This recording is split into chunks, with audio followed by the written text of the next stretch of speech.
Well, hello everybody. Welcome to the Shade Tree Saints.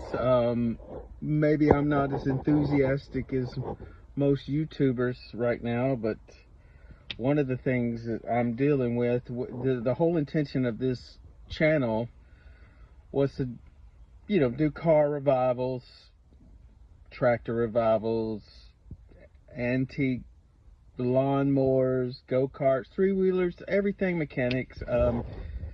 Just a little bit about myself. I'm a special effects guy. I'm a movie teamster. I'm a former pastor. Went to Bible college and seminary. And subsequent to one of the last churches I was full-time pastor of, um, I was voted out over some doctrinal issues that the congregation didn't agree with, but it was the Bible. So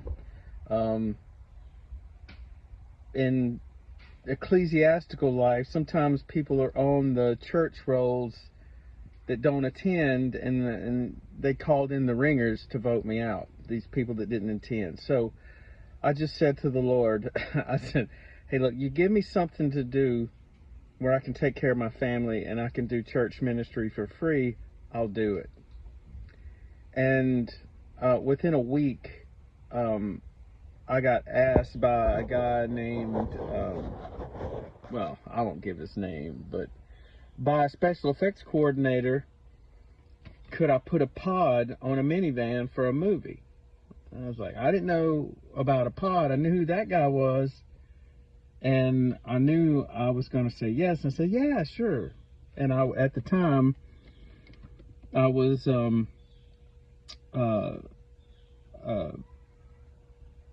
I guess it was a maintenance supervisor for a rental company for the film industry, and we shared the same warehouse. So I went and told my boss, look, I need about 3 weeks to do this job for this effects coordinator for a film, and then I'll be right back to work. And I got my guys lined out on their maintenance duties. They got plenty to do for a month. So to make a long story short, I did that work, and then I went and told the coordinator I'm done. I fixed, the pod works, and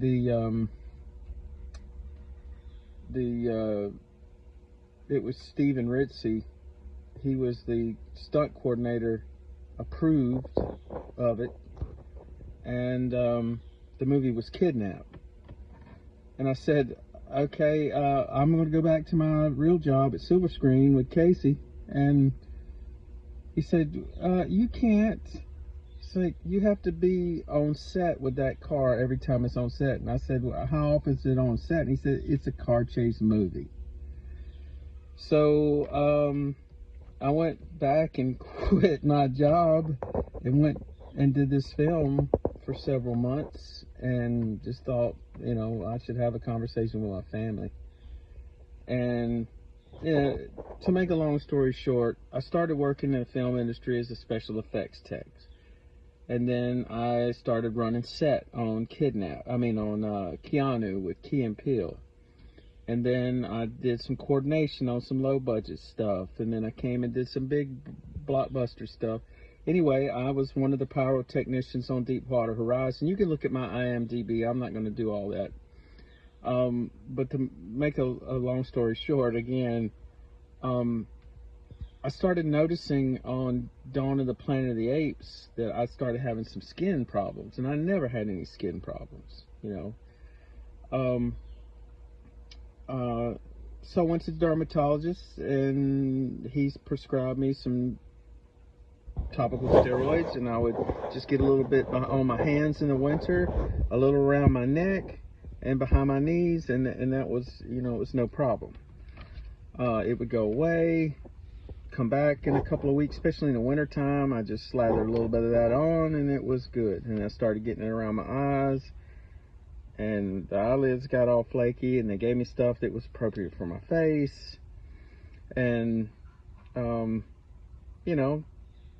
10 years rocked on, film after film after film, and I'm a pyrotechnician. I shoot fireworks, so that helped me when I had an explosive license and manufacturing license, to stay in effects.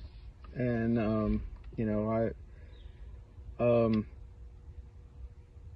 got to move to Georgia. They messed with the tax incentives over in Louisiana, and you know, everything dried up. I went out to New Mexico and worked for about 90 days, and then that was just too far. We thought about moving out there because it's busy, and Netflix was moving out there at the time.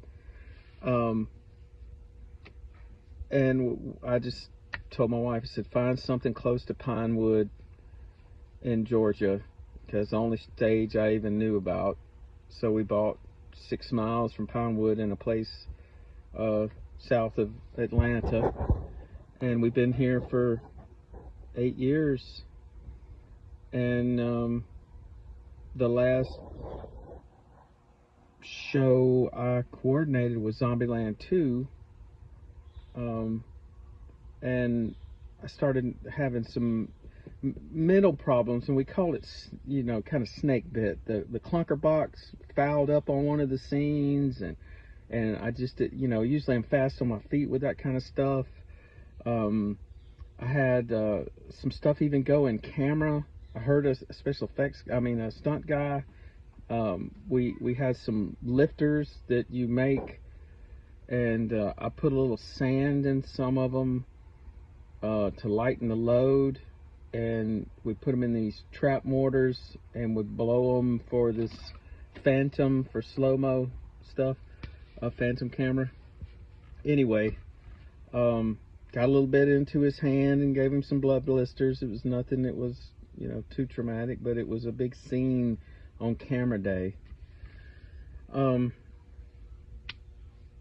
That was the end of 2018, 2019. Then COVID hit, and we didn't work in the movies, and I joined the Teamsters, and I just said, you know what, I'm just not going back to effects. I'm just gonna, you know, work on the transportation side of the film industry, and it's been fun. Bunch of cool guys and gals, and a lot of fun work. But I did a big feature at the end of 2022 and the beginning of 23, and noticed I was starting to get red all over. And you think I'm red now? I'm a year into topical steroid withdrawal, and this is much better, much better. You know, the puffiness around the eyes is from insomnia, because this stuff keeps you up all night, you know, itching and everything, flaking, and it's pretty rough. I don't wish it on anybody. And we'll talk about some of the points about Western medicine in just a second. But to get to where I am today, September the 20th, I'm 16 days, September 20th, 2024, I'm 16 days past the year point of being off of topical steroids. So the rough part, I think, is over. I've had some blood work done. There's still some stuff that's, let me plug Function Health, because they did copious amounts of testing, and I've got a better understanding what's going on with me physically.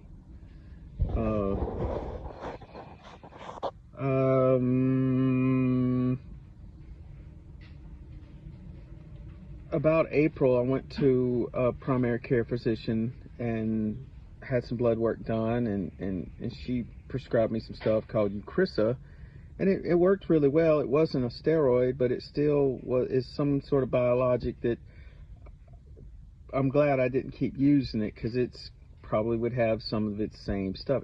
Turns out everything you put on your skin goes to everything. Goes to all your organs. It messes up your digestion. And just an aside, topical steroids is a cortisol mimicker, and your adrenals stop making cortisol. And cortisol is what when your body is stressed and there's some inflammation or infection or something like that, it activates to sort of help you heal. You know, it's what sort of swaps places with melatonin in the morning to get you going. Well, your body's real efficient when you have external corticosteroids on your skin. Your adrenals just get lazy and they just say, well, we'll send energy. There looks like there's cortisol here, we're just going to make it somewhere else. I mean, or go somewhere else and utilize the body's energies somewhere else. And when you stop using it, your blood vessels get all dilated, your skin gets all flush, the plasma starts to break out of your skin starts to, flake, and it's in the process of healing, but it's a long, arduous process. People go a long time. I mean, the rule of thumb is, I hate that my eyes are all saggy. You can't see the blues my daddy gave me. But when you stop using it, your plasma comes out of your capillaries and blood vessels near your skin, and it stings, it burns. That part's over, praise the Lord. But still, there's flaky in the forehead and around the eyes, and they're still itchy at night. But I'm starting to get some color back. I just applied some coconut oil and stuff so I wouldn't be flaky. So it makes the skin a little red anyway. So that's where I'm at. I just want to get attention for this. I know the NIH has finally done some research on this. It's not really considered a billable medical event.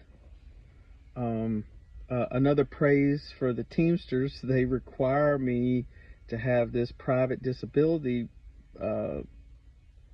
policy to belong to the union, and during open enrollment every year, you just have to sign up for it. The films contribute, so, and I worked a lot in 2022 and the first part of 2023 before the strike. So I qualified, and so I was a lucky one. I'm able to draw the max benefit, which is not much. I own a dump truck business. I own some rental equipment. I've been able to sell some things. My church has been able to help with some things, and there's been loved ones who have helped meet some financial obligations. But you just can't work, man. I don't see how people do it. It's you're basically homebound. I'm in my BMW right now because I can't stay inside. The humidity is too low, and I'm in Georgia. When the air conditioner runs, it dries me out, and it's the worst. It just turns into concrete. So I just come out here and spend my time outside. I let the windows down and chill here and watch podcasts and try to educate myself on maybe something I can do in the future that if I have flare-ups, I'll still be able to do. I make sure to get as much sun as I can, and that seems to help. There, early on, the two things that made me feel comforted were a sea salt bath and laying out in the sun, and that may be some of my redness too. The sun's been out the last several days here in central Georgia, and I've been getting some. So Shade Tree Saints was just supposed to be a fun venture with my sons. I'm a father of 9, 3 are out of the house already, 2 are married with grandchildren. I just had grandchildren this year. I haven't held one of them because it's just too icky. When I feel good, I'll go around and hug, everybody that's at home. I have a 19-year-old that just moved out, so we just have 5 left at home, a 16 down to 6. And my 6-year-old has, epilepsy, so we're struggle with that. So it's just been quite the deal with topical steroid withdrawal and being homebound and essentially, bedbound, other than, out in the Beamer during the day, and I sleep in my chair, because laying down is just too hot. So I use my ottoman and my chair, and I just, sit there and do that. And I have a real restricted diet, not a lot of carbs. My one little joy is having some really dark chocolate.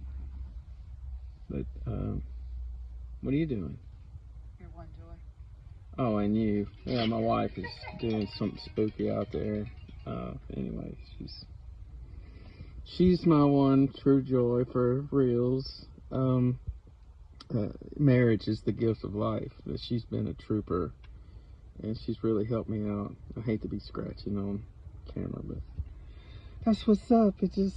It bothers me. So, my hands don't work really well. Look at them. They're, real crusty and flaky, and I don't want to get a lot of solvents and oil and things. I got, some projects to do.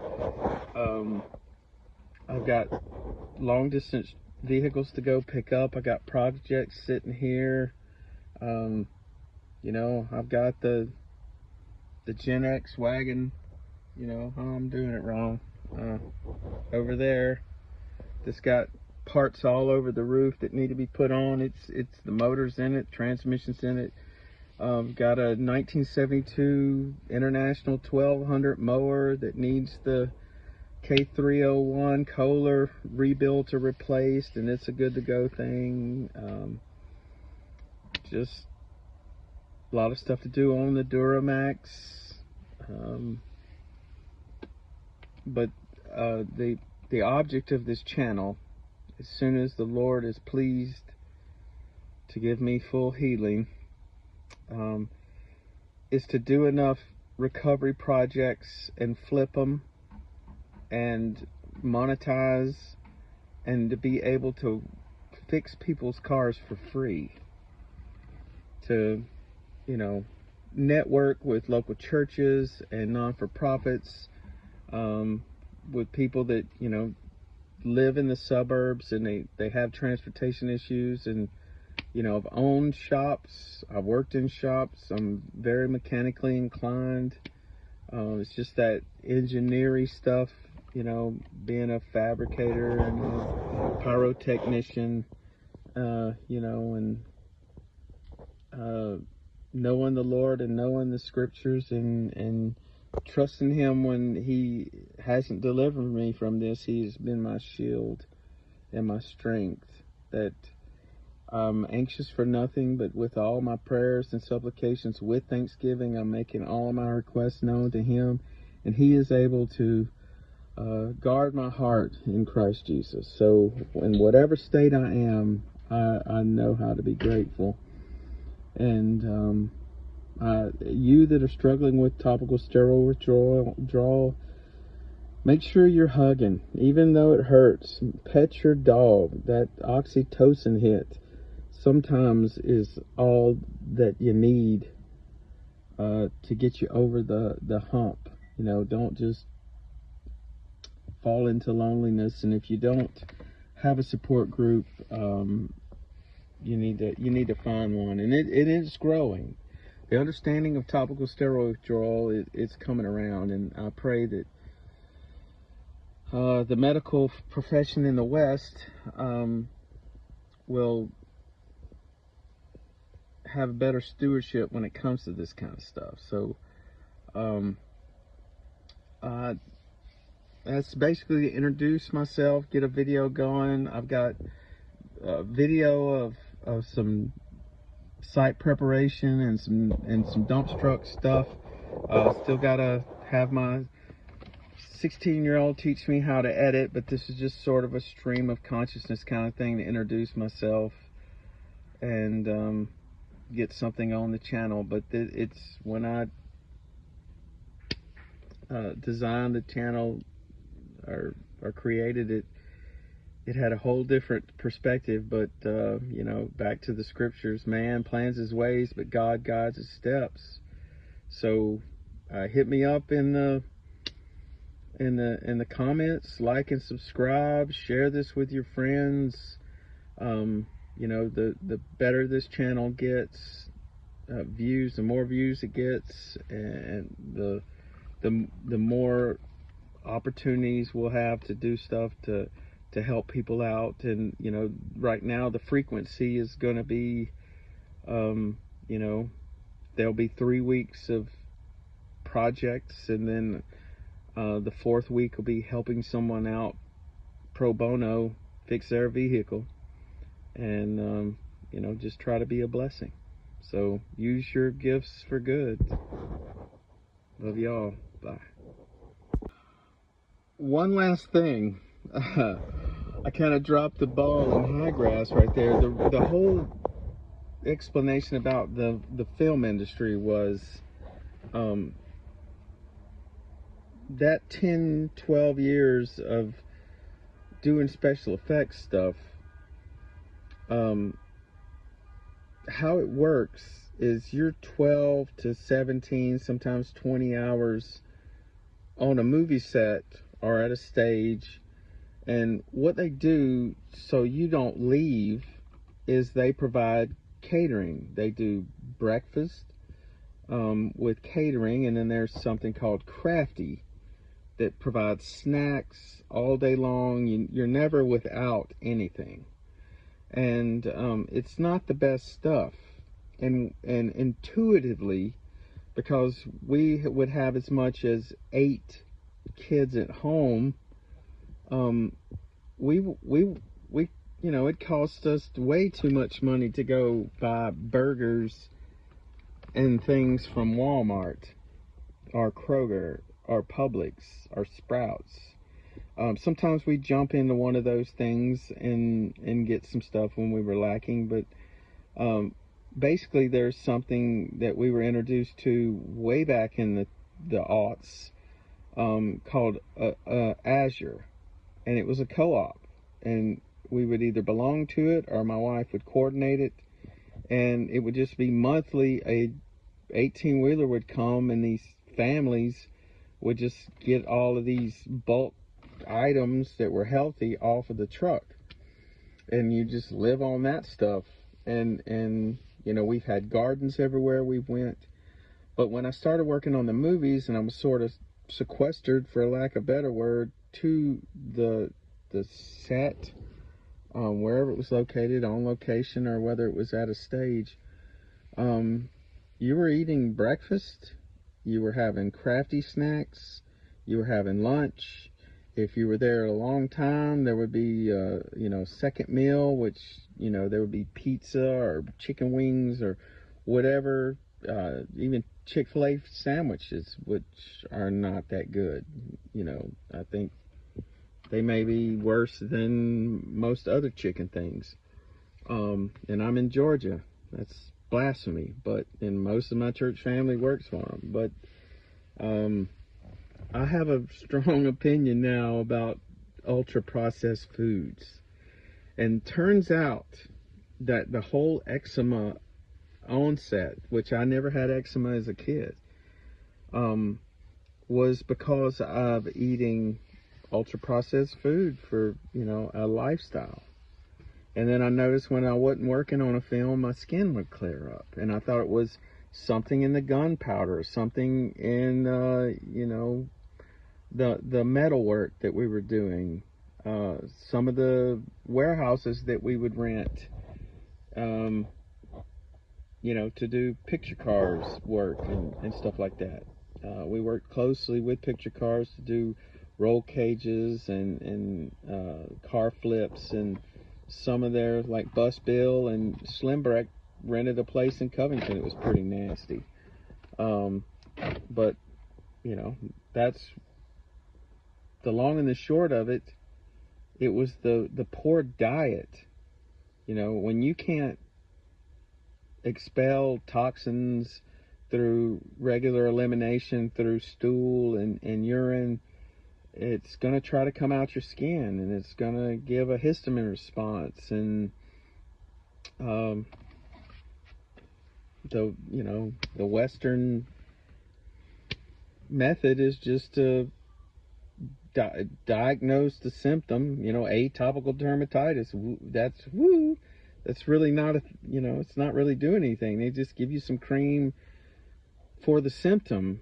And 12 years ago, if someone would have said, hey, let's look at what you're eating, and come to find out with, Function Health and Dr. Mark Hyman and Dr. Berg and others, that, food is medicine. So we're eating grass-fed and finished meat, whole foods, not a lot of, not, if there's multiple ingredients, I'm not having it. It's got to either eat grass or come from the ground. And I think I'm doing a lot better than most. But that was the whole point of going on about being in the film industry, is that it's U.S. Foods and Cisco delivered to them just like any other restaurant. It's just that, they've got to present a budget to the production, and they've got to do these things, and it all looks healthy, and it's all, very yummy. I mean, there are ribeyes and teriyaki chicken and veggies, but they can't make it healthy. I mean, that's just not a thing. I mean, they're plugging cars in on stages. They have ports for that. I mean, that's cutting edge and liberal, but there really needs to be a turn to the kind of snacks that are provided and the kind of food that's provided, that it's really making people sick. It's not, junk food is not food, it's just junk. So just want to throw that in there because it's sort of a post log. So all right, use your gifts for good. Love y'all.